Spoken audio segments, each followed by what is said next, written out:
मनोरम नामक वन में एक बहुत ही सुंदर बड़ा सा तालाब था। तालाब चारों ओर से सुंदर सुंदर वृक्षों व फूलों पौधों से घिरा हुआ था। तालाब के भीतर मखाने व सिंघाड़े के पौधे लगे हुए थे। तालाब में सदैव पानी की मात्रा बनी रहती थी, क्योंकि उसके निकट से एक स्वच्छ कलकल धारा वाली नदी प्रवाहित होती थी।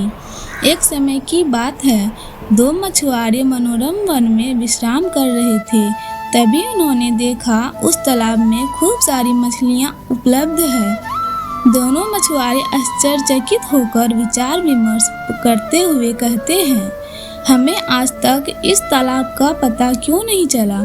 काफी समय हो गया था, संध्या हो चुकी थी, इसलिए दोनों आपस में बात करते हुए वहां से लौट गए कि कल आकर यहाँ पर जाल बिछाया जाएगा। यह बात तालाब में बैठी तीन दोस्त मछलियों सुन ली।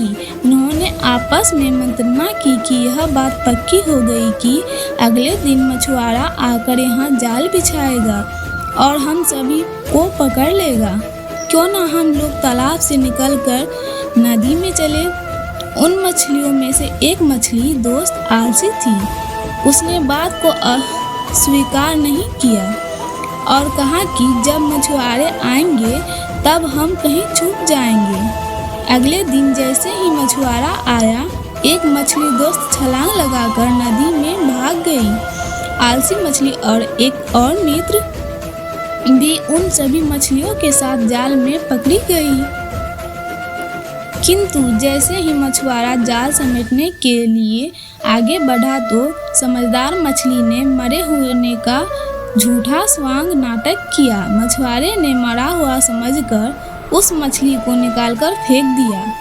वह मछली अपनी समझदारी का प्रयोग करते हुए उछलकर नदी में भाग गई, किंतु जो आलसी मछली थी वह जाल में पड़ी रही। मछुआरे ने उसे ले जाकर बाजार में बेच दिया। इस प्रकार उसके प्राण निकल गए। अतः बुद्धि का प्रयोग अवश्य करना चाहिए।